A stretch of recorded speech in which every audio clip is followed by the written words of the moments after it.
আসসালামু আলাইকুম। প্রিয় দর্শক, আপনাদের সকলকে আমন্ত্রণ জানাচ্ছি। মনোজ দাস বলছি। দু চার কথা বলবো বিডিআর তদন্ত কমিশনের রিপোর্ট নিয়ে। গতকাল 30শে নভেম্বর বিডিআর হত্যাকাণ্ড, যেটা 2009 সালের ফেব্রুয়ারিতে হয়েছিল, সেই ব্যাপারে তদন্ত নিয়ে নতুন করে গঠিত তদন্ত কমিশনের রিপোর্ট বেরিয়েছে। বড়সড় রিপোর্ট, পাতার পর পাতা নিশ্চয়ই আছে, তাই হয়তো পুরো রিপোর্ট পাবলিকের জন্য বের করা যায়নি। তদন্ত কমিশনের প্রধান অবসরপ্রাপ্ত সেনাকর্তা ফজলুর রহমান, তার আগেও সব অনেকগুলো অফামলট ইত্যাদি আছে। তো যাই হোক, সেই সেনাকর্তা ফজলুর রহমান সাংবাদিকদের ডেকে রিপোর্টের সারসংক্ষেপটি বলেছেন। বাংলাদেশের ভেতরে ও বাইরে থাকা দুজন বাংলাদেশি নাগরিককে আজ আমি নিজেই ফোন করে জানতে চাইলাম, এই যে বিডিআর তদন্ত কমিশনের রিপোর্ট বেরোলো, এ সম্পর্কে আপনাদের এবং আপনাদের আশেপাশের দেশের মানুষের প্রতিক্রিয়া কি? এই প্রশ্নের উত্তরে দুজনেই মোটামুটি যে প্রতিক্রিয়াটি দিল, সেটাকে এক কথায় বলা যায়, ধুস, পাগলা ফজলুরের রিপোর্টকে কেউ গুরুত্ব দেয় নাকি? আমি জানতে চেয়েছিলাম ফজলুরকে পাগলা বলছেন কেন। এর উত্তরে একজন বললেন, ও তো সত্যিই কয়েক মাস পাগলা গারদে ছিল। পাগল বললে অপরাধ হালকা হয়ে যায়, আইনেও তাই বলে। যেমন কোনো পাগল যদি খুনও করে, তাকে মৃত্যুদণ্ড দেয়া যায় না খুনের জন্যে। ফজলুরকে তাই আর একজন অবশ্য পাগল বলতে রাজি হলেন না, বললেন তাতে ওর যে কত বড় ও যে কি সেটা বোঝানো কম হয়ে যায় ওর অপরাধটা। তিনি বললেন যে বেটা হাড় বজ্জাত, অপারেশন সিন্দুরের সময় এই লোকটা বলেছিল বাংলাদেশের এখন উচিত চীনকে সঙ্গে নিয়ে ভারতের উত্তর পূর্বের 7 সিস্টার্স দখল করে নেওয়া, এটা নাকি বাংলাদেশের উচিত। এই লোকটি সেনার কর্তা, প্রাক্তন মেজর জেনারেল নাকি যেন ছিলেন। তো তিনি সেই থাকা অবস্থায় তিনি জানেন না যে বাংলাদেশের সামরিক শক্তি কি এবং ভারতের সামরিক শক্তি কি। এবং দ্বিতীয় কথা, চীন ওই পাকিস্তানের পাশে এসেও দাঁড়ায়নি লড়াই করবার জন্য, বাংলাদেশের পাশে এসেও দাঁড়াবে না। যদি বিমান টিমান দেয়, মিসাইল টিসাইল দেয়, সেগুলো ছুড়বার লোকও পর্যন্ত বাংলাদেশে নেই। তাই আমি হেসে বলেছিলাম, পাগল না হলে ওই ভারতের 7 সিস্টার্স দখল করে নেওয়ার মতো কথা কেউ বলে? পাগল বলেই বলেছেন। ভদ্রলোক এবার একটু ভেবে বললেন, ঠিক আছে, তাহলে বলা যাক পাগল বটে, তবে বজ্জাত পাগল। তো এই বজ্জাত পাগল ফজলুর রহমানের পেশ করা বিডিআর বিদ্রোহের তদন্ত কমিশনের রিপোর্ট নিয়ে বাংলাদেশে কেউ আদৌ কিছু ভাবছে কি? উত্তর এসছে না। এরা দুজনেই জানালেন, শেখ হাসিনার ফালতু মৃত্যুদণ্ড নিয়ে যেমন কেউ কিছু ভাবছে না, তেমনি বিডিআর তদন্ত কমিশনের রিপোর্ট নিয়েও কেউ কিছু ভাবছে না। ভারতের দিকে আঙুল তোলা হয়েছে বলে ভারত যদি রেগে গিয়ে কিছু করে, তাহলে অবশ্য আলাদা কথা। আমি হেসে জবাব দিয়েছি, ভারতকে পাগলা কুকুরে কামড়ায়নি যে কোথায় কোন 5 স্টার বাটপার ইউনুস আর তার ইয়ার দোস্ত পাগলা ফজলুর এরা কি বলল তাই নিয়ে ভারত মাথা ঘামাবে। ভারত ওরকম খুচখাচ মাথা ঘামায় না। স্যাকরার ঠুকঠাক, কামারের এক ঘা, এটাই ভারতের নীতি। যখন মাথা ঘামাবে তখন এক ঘায়ে মাথা ফাতা সব ফাটিয়ে ছাড়বে, যেমন কয়েকদিন আগে পাকিস্তানকে ছাড়লো। এবার একটু আসা যাক ফজলুর কমিটির রিপোর্টে। বিতর্ক উঠেছে, এই কমিশন ফ্যাক্ট ফাইন্ডিং মিশনে ছিল নাকি ফ্যাক্ট ডাম্পিং বা ফ্যাক্ট বা সত্যিটাকে কবরে পাঠাবার মিশনে ছিল, তাই নিয়ে। এটা আমার কথা নয়, বাংলাদেশেরই কিছু মহল এই রিপোর্টকে রাজনৈতিক উদ্দেশ্য প্রণোদিত বলছে। যারা বলছে তাদের মধ্যে সবার আগে নাম করতে হয় স্বয়ং বাংলা সেনাপ্রধান জেনারেল ওয়াকারুজ্জামানকে। তিনি অবশ্য অনেকটা ঘুরিয়ে বলেছেন, সোজাসুজি বলেননি যে রাজনৈতিক উদ্দেশ্য প্রণোদিত। তিনি কি বলেছিলেন যে দেখুন, জেনারেল ওয়াকারুজ্জামান 25শে ফেব্রুয়ারি 2025 তারিখে, যেদিন ছিল 2009 সালের পিলখানা হত্যাকাণ্ডের 16 বছর পূর্তির অনুষ্ঠান, সেই অনুষ্ঠানে রাওয়া ক্লাবে আয়োজিত সেই অনুষ্ঠানে বক্তব্য দিতে গিয়ে জেনারেল ওয়াকারুজ্জামান বলেন, হত্যাকাণ্ড শুধু বিডিআর সদস্যদেরই কাজ, ফুল স্টপ, মানে এরপর আর কথা চলবে না। তিনি জোর দিয়ে বলেছিলেন সেদিন, পিলখানার হত্যাকাণ্ড পুরোপুরি তৎকালীন বিডিআর সদস্যরাই করেছে, অন্য কেউ নয়। এই নৃশংসতাটা সম্পূর্ণভাবে তৎকালীন বিডিআর সদস্যদের দ্বারাই সংগঠিত হয়েছে, ফুল স্টপ।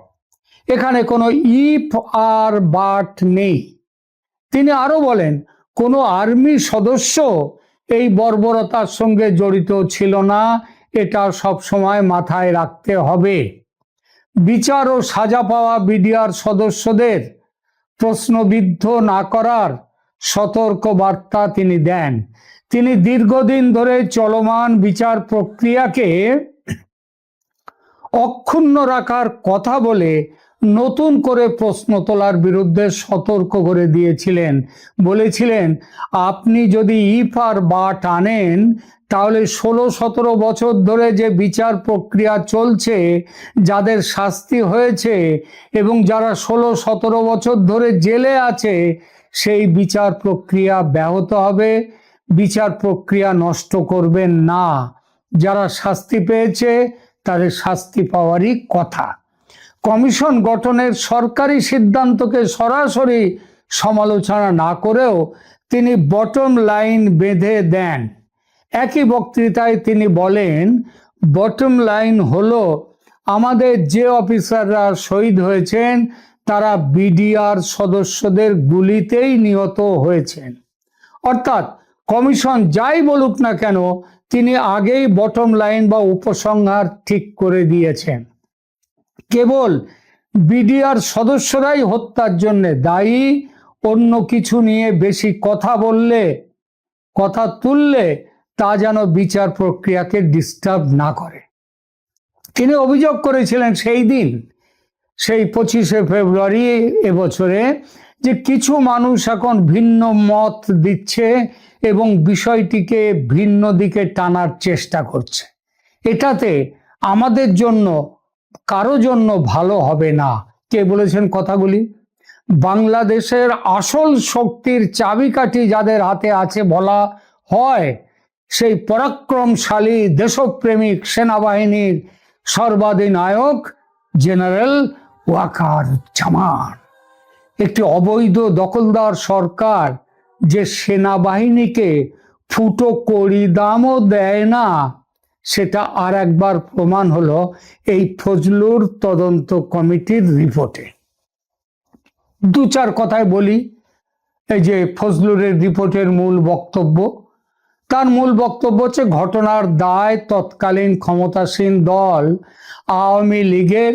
এই বক্তব্য মানলে বলতে হয়, আওয়ামী লীগ তার নিজের সরকারকে বিপাকে ফেলতে সবেমাত্র সিংহাসনে বসে, আসনে বসেই এই কাণ্ড ঘটিয়েছিল। আচ্ছা, এটা কি কখনো সম্ভব হয়? কোনো যার মানে মাথায় একটু অন্তত ঘিলু বলে পদার্থ আছে, তারা ছাড়া মানে সেও বোধহয় এ কথা মানবে না যে আওয়ামী লীগ ক্ষমতায় বসে নিজের দলের বিরুদ্ধে এত বড় একটা কাণ্ড ঘটালো, নিজের সরকারের বিরুদ্ধে। পাগল ছাড়া এ কথা কেউ বিশ্বাস করে না, কিন্তু পাগলা ফজলুর সেটাই করেছেন। দ্বিতীয় কি বলা হয়েছে এখানে, এটি কোনো বিচ্ছিন্ন ঘটনা নয়, পরিকল্পিত হত্যাকাণ্ড।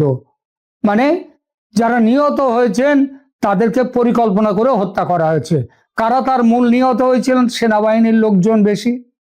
তারপরে বিডিআর তাদেরকে যতটা নিহত হওয়ার কথা সেই তুলনায় তা হয়নি, তাদেরকে ধরে পরে তাদেরকে জেলখানায় দেয়া হয়েছে। আর বলেছেন কি, এর মূল সমন্বয়কারী হচ্ছেন কে? লীগ নেতা শেখ ফজলে নূর তাপস। তিনি ওই ঢাকারই একটা দিকের তিনি মেয়র ছিলেন। সেই একই কথা বলা যায় এখানেও। তাপসের, আচ্ছা তাপসের এই কাজে কি লাভ?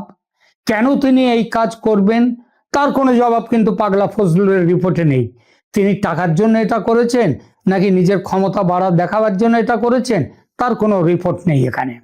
3 নম্বর, ফজলুরের আবার কি এই রিপোর্টের বক্তব্য যে ঘটনায় তৎকালীন প্রধানমন্ত্রী শেখ হাসিনার সবুজ সংকেত ছিল এবং তিনি ক্ষমতায় টিকে থাকার জন্য এই ঘটনা ঘটিয়েছেন।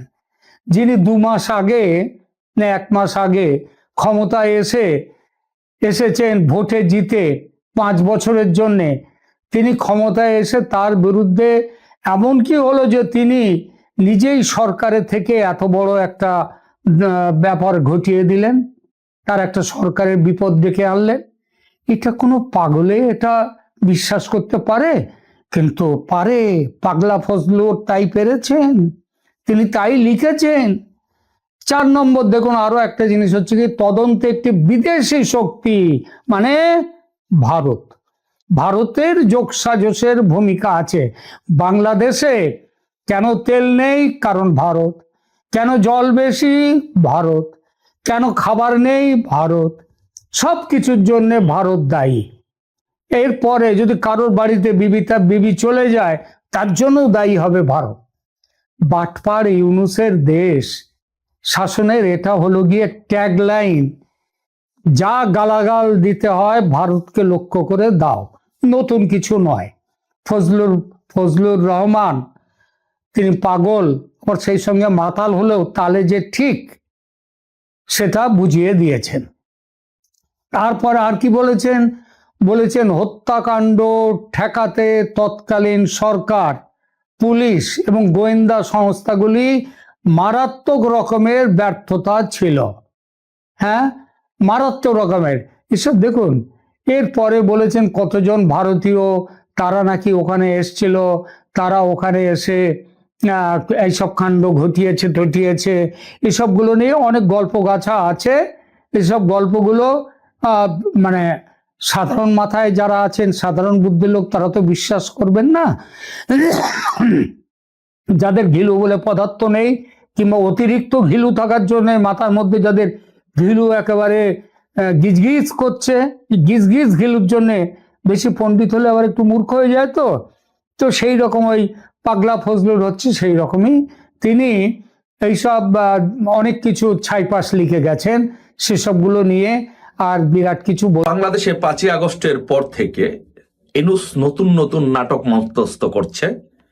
আইএসএল প্রেসক্রিপশনে বাংলাদেশে নতুন নতুন নাটক মঞ্চস্থ করছে। বিভিন্ন ধরনের নাটক মঞ্চস্থ হচ্ছে এবং প্রত্যেকটা নাটকের স্ক্রিপ্ট এত দুর্বল যে এই দেশের জনগণের কাছে একদম পরিষ্কার যে এই নাটকগুলোর স্ক্রিপ্ট দুর্বল এবং এই নাটকগুলো সুন্দরভাবে রচিত হচ্ছে না। তার এই ধারাবাহিকতা অনেকগুলো নাটকের মধ্যে একটা নাটক হচ্ছে যে বিডিআর বিদ্রোহের সময় যেই সব সেনা কর্মকর্তারা, 57 জন সেনা কর্মকর্তা নিহত হয়েছেন, এই বিডিআর বিদ্রোহের সময় যারা নিহত হয়েছেন তাদের যে ঘটনা, বিডিআর বিদ্রোহের মামলা নিয়ে একটা নতুন নাটক মঞ্চস্থ করতেছেন যে এখানে কিভাবে এটিকে ব্যবহার করে আওয়ামী লীগকে দূরে সরিয়ে দেওয়া যায়, আওয়ামী লীগকে নিঃশেষ করে দেওয়া যায়, শেখ হাসিনাকে নিঃশেষ করে দেওয়া যায়, শেখ পরিবারকে নিঃশেষ করে দেওয়া যায়। এখন তার এই নতুন নাটক সে মঞ্চস্থ করার চেষ্টা করছে এবং অলরেডি নাটক শুরু করে দিয়েছে। সো নাটকের নায়ক, নায়িকা, ভিলেন সবই তো থাকে, তার মধ্যে কতগুলো ক্যারেক্টার নিয়ে আসছে। আসুন তাই এই ক্যারেক্টারগুলো নিয়ে একটু বিশ্লেষণ করে কথা বলি।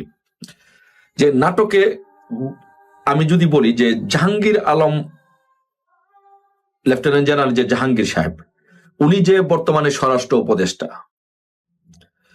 তখন ওনার সম্পর্কে যদি বলি, আওয়ামী লীগ সরকার যখন ক্ষমতায় ছিলেন তখন এই লেফটেন্যান্ট জেনারেল জাহাঙ্গীর সাহেবকে কিন্তু প্রদান করে তদন্ত কমিশনের একটি তদন্ত হয়েছিল।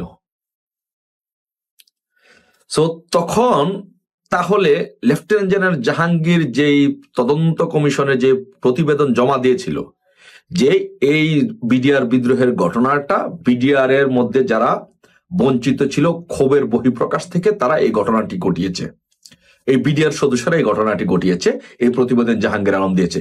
তাহলে কি জাহাঙ্গীর আলম এই প্রতিবেদন যে দিয়েছে, এই প্রতিবেদনটাকে জাহাঙ্গীর আলম তাহলে মিথ্যা দিয়েছে? জনাব লেফটেন্যান্ট জেনারেল জাহাঙ্গীর সাহেব যে প্রতিবেদন দিয়েছে, এটি কি স্বরাষ্ট্র উপদেষ্টা বর্তমানে, সে কি মিথ্যা প্রতিবেদন দিয়েছিল? যদি মিথ্যা প্রতিবেদন দিয়ে থাকে তাহলে প্রথম যদি কারো বিচার হওয়া উচিত তাহলে তো এই জাহাঙ্গীর সাহেবের বিচার হওয়া উচিত।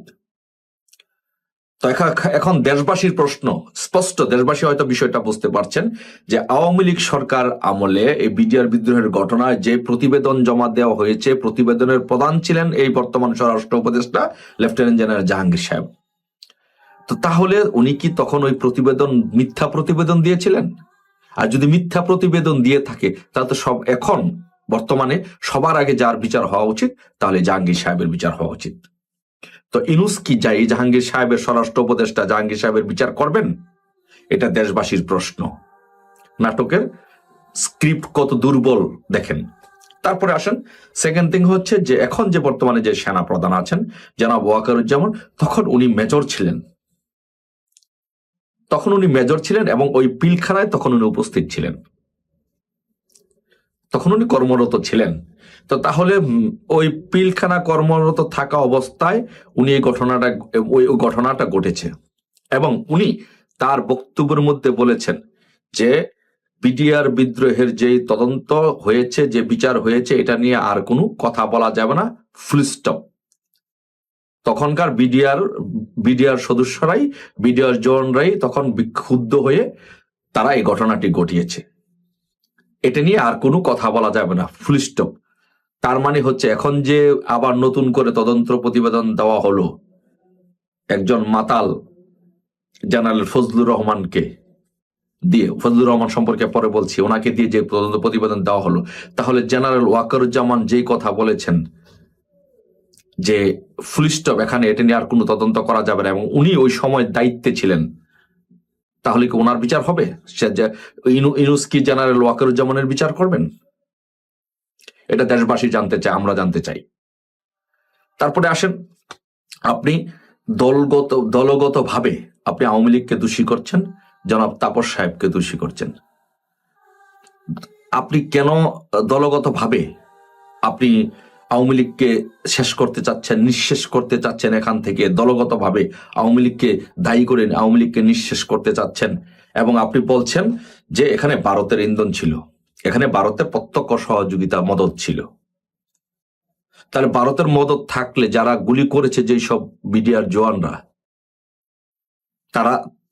তারা গুলিটা তো যারা করেছে তারা তো বাংলাদেশের বিডিআর সদস্যরা গুলি করেছে। তো এখানে আপনি ভারতকে এখানে দোষী করতে চাচ্ছেন, ভারত কি সেখানে গুলি করেছে? স্ক্রিপ্ট কত দুর্বল দেখেন। মানে বাংলাদেশে যে ভারত বিরোধী যে সেন্টিমেন্ট, এই সেন্টিমেন্টটাকে গ্রো করার জন্য এদেশে ওই যে বলছিল ছাত্রদেরকে উত্তেজিত করার জন্য, ছাত্রদেরকে আন্দোলনে নামার জন্য বলছিল যে 26 লক্ষ ভারতীয় বাংলাদেশে চাকরি করে ছাত্ররা যাতে রাস্তায় নেমে আসে। এখন বলছে ভারতীয়রা এখানে এসে সরাসরি প্রত্যক্ষ বিডিআর বিদ্রোহের মধ্যে অংশগ্রহণ করেছে। তার মানে ভারতের বিরুদ্ধে একটা সেন্টিমেন্ট তৈরি করার চেষ্টা করা হচ্ছে। জেনারেল ফজলুর রহমান কি বলেছিলেন? জেনারেল ফজলুর রহমান যে এখন যে বর্তমান তদন্ত প্রতিবেদন দিয়েছিলেন, উনি হচ্ছে তদন্ত কমিটির প্রধান জেনারেল ফজলুর রহমান। উনি বলেছেন যে ভারতের 7 সিস্টার আমাদের দখলে নিতে হবে। উনি সরাসরি কথাগুলো কত বিকৃত মস্তিষ্ক দেখেন, যে একটা দেশে স্বাধীন সার্বভৌম দেশের একটা অংশ দখল নিতে হবে। তো এইরকম একজন বিকৃত মস্তিষ্ক আইএসএর প্রেসক্রিপশনে, যাকে বাংলাদেশে আইএসএস প্রেসক্রিপশন নিয়ে আইএসএর প্রতিনিধি হয়ে বাংলাদেশে যে কাজ করছে জেনারেল সাবেক সেনা কর্মকর্তা জেনারেল ফজলুর রহমান, তাকে তদন্ত প্রতিবেদনের প্রদান করে আওয়ামী লীগকে দলগতভাবে ফাঁসানোর জন্য, ভারত বিরোধী সেন্টিমেন্ট গ্রো করার জন্য এই প্রতিবেদন দিয়ে বাংলাদেশের মধ্যে আবার নতুন করে বিশৃঙ্খলা সৃষ্টি করার চেষ্টা করছে। এই হচ্ছে এই হচ্ছে আইএসআই এর এজেন্ট ফজলুর রহমানের কাজ। আর এই নাটক মন্তস্থ, এই দুর্বল নাটক মন্তস্থ করছে ইনুস, আসিফ নজরুল গংরা। কিন্তু আমরা যেটা বলতে চাই, ইনুস, আসিফ নজরুল গংদেরকে বলতে চাই যে আপনারা এই দুর্বল স্ক্রিপ্ট দিয়ে নাটক মন্তস্থ করে এই দেশের জনগণকে বোকা বানাতে পারবেন না। সাময়িক সময়ের জন্য পারবেন, কিন্তু বাস্তবে আসলে পারবেন না। তাই প্রিয় দেশবাসীকে বলবো যে আপনারা এরকম ইনুসের মেটিকুলাস ডিজাইনের এরকম দুর্বল স্ক্রিপ্টের নাটকে বিশ্বাস করবেন না। বাংলাদেশ আওয়ামী লীগকে শেষ করে দেওয়ার জন্য, নিঃশেষ করে দেওয়ার জন্য, বাংলাদেশে আওয়ামী লীগের অস্তিত্ব মিশিয়ে দেওয়ার জন্য এই ইনুস বহু ধরনের নাটক বাংলাদেশে মন্তস্থ করছে এবং ভবিষ্যতে করবে। সবাই সতর্ক থাকবেন, সবাই ঐক্যবদ্ধভাবে মুক্তিযুদ্ধের পক্ষের শক্তির দল বাংলাদেশ আওয়ামী লীগের নেতৃত্ব ঐক্যবদ্ধ হয়ে ইনশাল্লাহ আগামী দিনে বাংলাদেশ থেকে এই আইএস এর প্রতিনিধিদেরকে বাংলাদেশ থেকে বিতাড়িত করতে হবে। জয় বাংলা, জয় বঙ্গবন্ধু।